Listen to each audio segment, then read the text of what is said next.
Good morning, Walker Valley, and welcome back to The Spill. My name is Alana Gerhart. And my name is Emily Biller. Today we've got a brand new episode of Literary Lens, Spooky Pixels, and Music Review. And we'll be talking about pit bulls, American Idol, and our next day off of school. All that and more on today's episode of The Spill. Alright guys, this is the game plan. We gotta do this as quickly as possible, that way we can go to the stable. Alright, everybody listen up. We gotta get this Spill episode out, and we're gonna do it slow and steady. Quality over quantity. Nobody moves too fast, alright? Okay, so here we go. I want you on the news desk, and I want you on the news desk. I want you to set up the audio, got it? Yeah! Let's go! It's alright, you click those buttons really slow. Listen, we get through this episode together, everybody gets Bucky Bucks. Yeah! Alright, break! Yeah!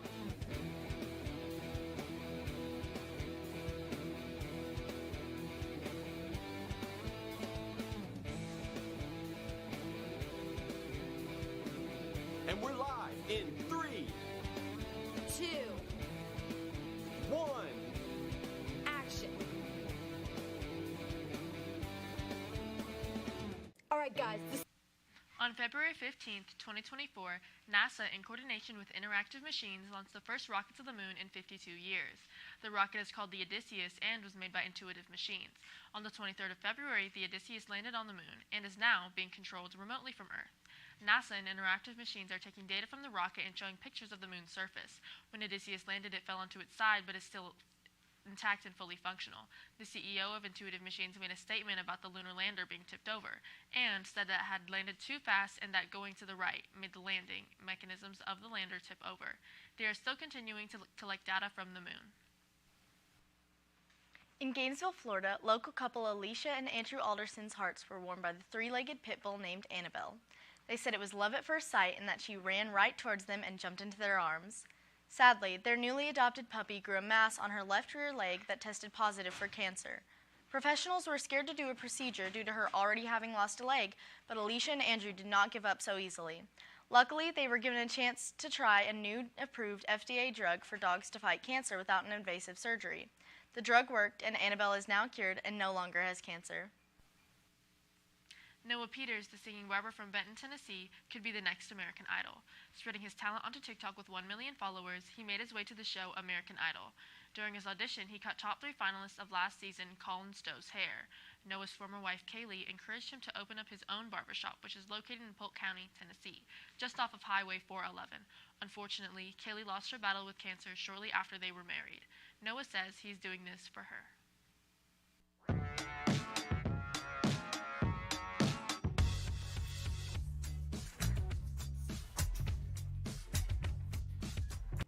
When 15-year-old Clary Frey heads out to the Pandemonium Club in New York City with her best friend Simon, she hardly expects to witness a murder, much less a murder committed by 3 teenagers covered in strange tattoos and brandishing bizarre weapons.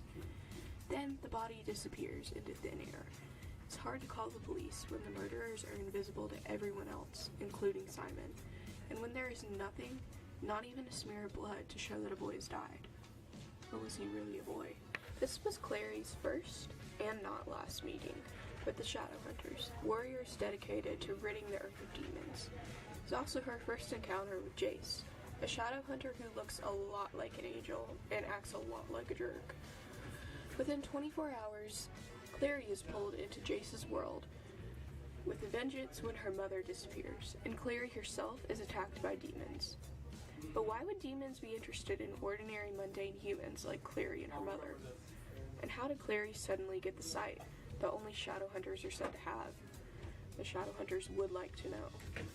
Has a large array of books, and Shadowhunters just happen to be one of the series that they carry. You can come in and check out any of these books. These books are from the Clockwork series and the Chain of Gold series. I would definitely recommend those as well. They're a spin-off of Shadowhunters, and they carry the same characters, just a different plot. And here's the first book of Shadowhunters itself, the very first series and the very first book. This one is definitely a 10 out of 10. I loved it, and it did not go very slow like some books tend to do at the very beginning. It was very action-packed, and I definitely recommend it for anybody who likes an adventure or fantasy series. I definitely enjoyed reading this series, and so have millions of people across the world. Cassandra Clare has reached an audience of over 1 million people today, and that's only the stats for the first book. City of Bones has also been adapted into a TV series titled Shadowhunters, and a movie called City of Bones, which is honestly kind of a flop.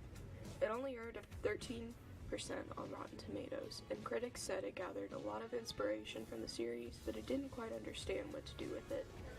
Overall, this series earned a decent 8 out of 10 from Literary Lens. There were a lot of funky parts to it that landed the books in a little bit of controversy between readers, but overall, the book was a good read, and I didn't particularly have any large issues with the books myself. Thanks for watching, and I'll catch you in the next episode of Literary Lens.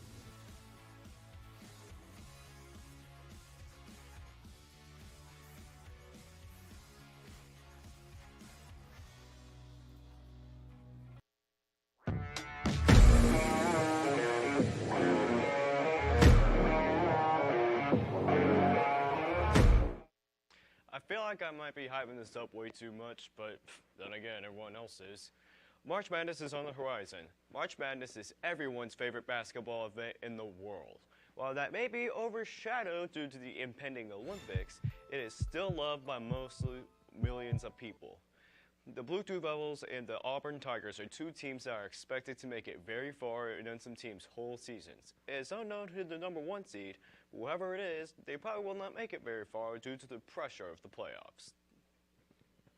Speaking of very far, one person made it very far before signing a free agent contract. Scott Boras' client Cody Bellinger just signed a moderate contract with the Cubs for 3 years, $80 million in a contract. Cody's able to opt out of the contract after the first 2 years, in which he'll be making $30 million.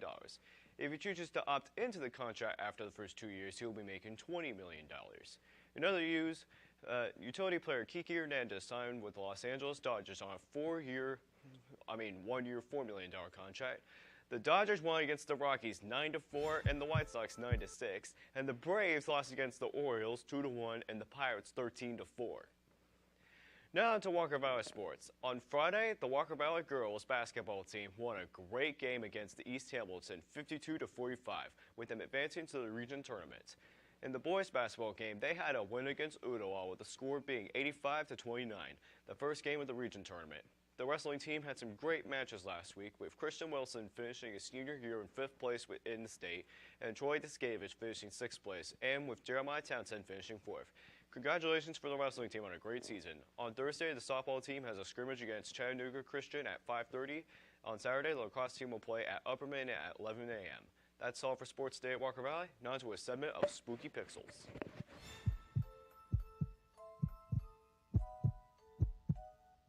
Hello everyone, welcome back to Spooky Pixels.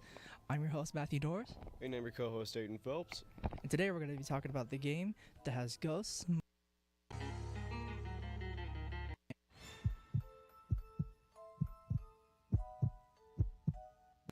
Hello everyone, welcome back to Spooky Pixels. I'm your host Matthew Doors, And I'm your co-host Aiden Phelps. and today we're going to be talking about the game that has ghosts, money, and brothers in portraits, Luigi's Mansion.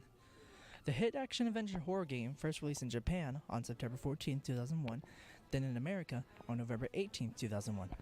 This was the GameCube's first debut title and would later become the 5th best-selling game of all time, with the team going on to make more sequels such as Luigi's Mansion Dark Moon, Luigi's Mansion 3, the remake of the original game on the 3DS, and the remake of Dark Moon on Switch consoles coming later this year.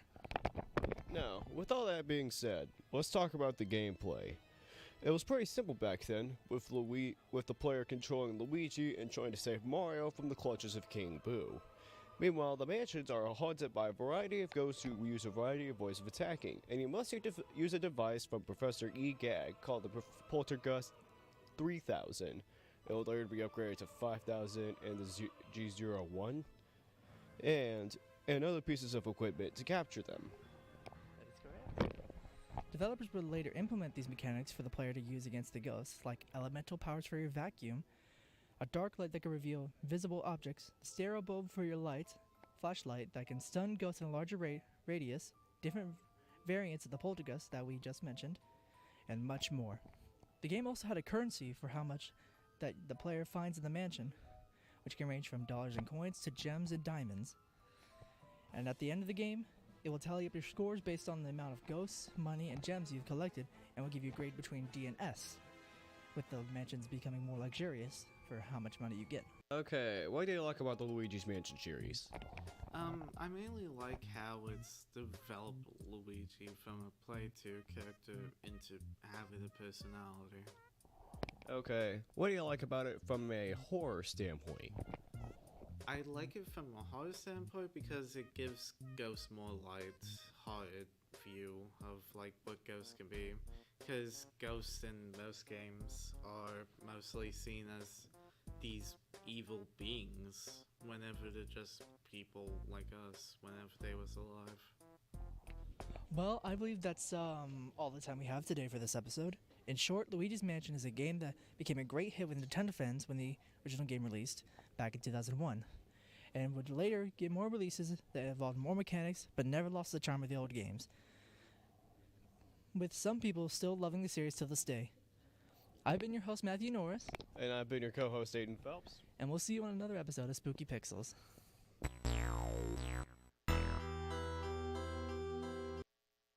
The Walker Valley Mustang Band is having a fundraiser now through Friday, March 8th. You can get a 20 or 40 ounce new tumbler as a gift for a friend or for yourself. Ask a friend or go see one of the band directors for more information. Students, let's support our favorite band. All seniors, pay close attention. The deadline for your FAFSA is coming sooner than you know. In order to fill out your FAFSA, you must first fill out FSA 3 days prior to filling out your FAFSA. All of these forms can be found on Schoology. If you need additional help, state and college representatives will be here on Thursday, February 29th from 2 to 7 p.m. to help you out. If you have any questions, you can email your guidance counselors. All Bradley County schools will be closed on Tuesday, March 5th in observance of Election Day. All normally scheduled activities will resume on Wednesday, March 6th. Now, on to Tatiana with the weather.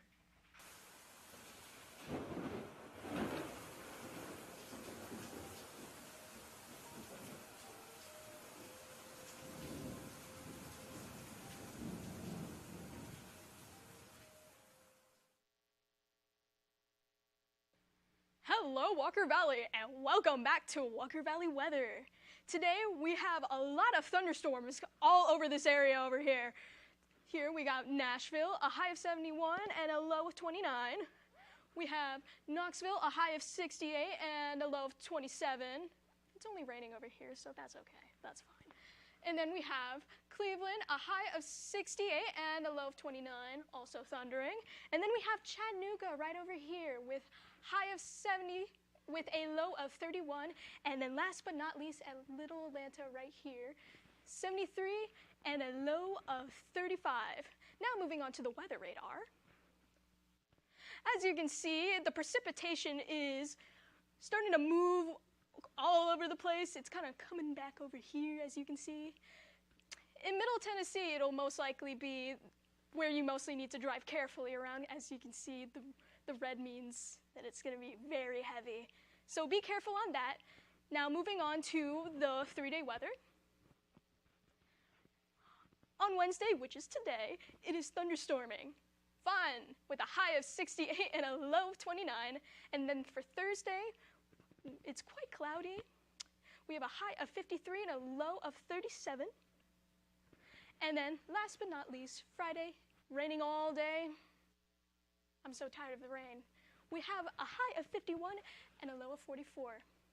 We'll keep you updated on to the weekend. Now let's shift things over to music review.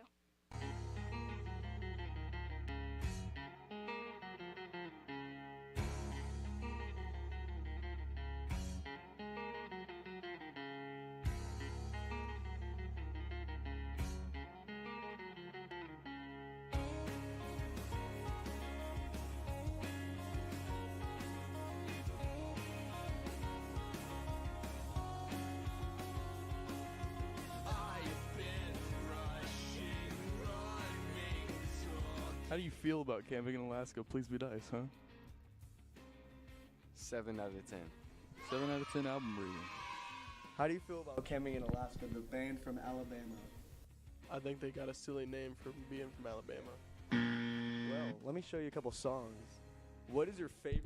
Kick Flippin' in the Sunset. Best song ever. Oh my gosh, we found him. We found him. If you could delete any song off of said album, which one would it be? The Least Alaskan. The Least Alaskan song. Ever listen to the band Camping in Alaska? No. Okay. Have you ever heard of them? No. How do you feel about the album cover of this album? It makes me angry. Makes me angry too. I hate it so desperately. It's fantastic, man. Fantastic. Would you delete it from the face of the internet? Why? Because it sucks. I do. What does this album speak to you in your heart and in your soul? Volumes. It speaks volumes. That is what an album does. Thank you so much, sir, for your time. Appreciate you. You get back to your meeting. Hey, so how do you feel about camping in Alaska? Excuse me? Hey, how do you feel about camping in Alaska?